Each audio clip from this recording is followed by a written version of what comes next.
आणि ही भीती काय, तर कधी पाकिस्तानची असेल, काय कधी इतर धर्मियांची असेल, कधी इतर जातीयांची असेल, कधी वर्गाची असेल, वेगवेगळ्या प्रकारच्या भीती.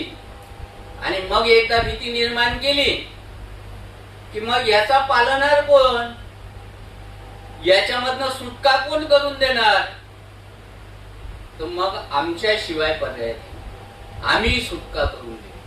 या पद्धतीची एक भूमिका कुठले तरी हे राजकीय पक्ष किंवा वेगवेगळ्या संघटना घेतात आणि लोकांना बळी पाडतात.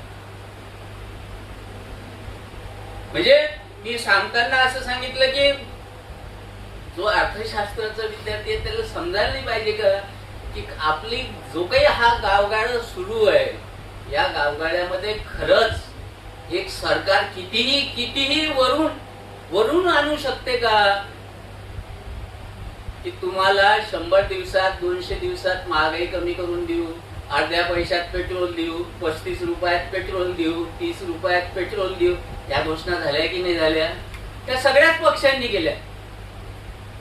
पण हे लक्षात आलं पाहिजे ना की आपण अर्थशास्त्राचे विद्यार्थी आहोत, आपण शिकतो आहोत, हे राजकारणी खरंच आपल्याला बनवतायत की हे यांच्या आटोक्यातल्या गोष्टी आहेत, या कधीही यांच्या आटोक्यात नसतात.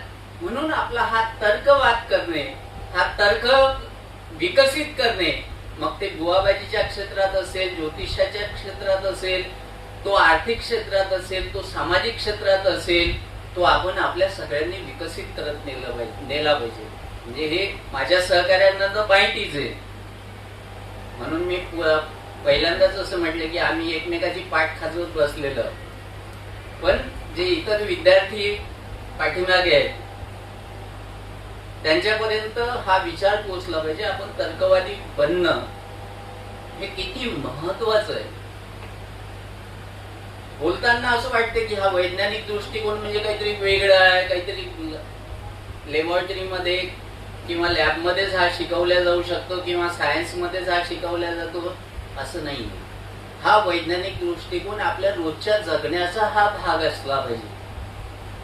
हा रोजच्या जगण्यामध्ये कसं येईल हे अडाणी लोक वापरतात.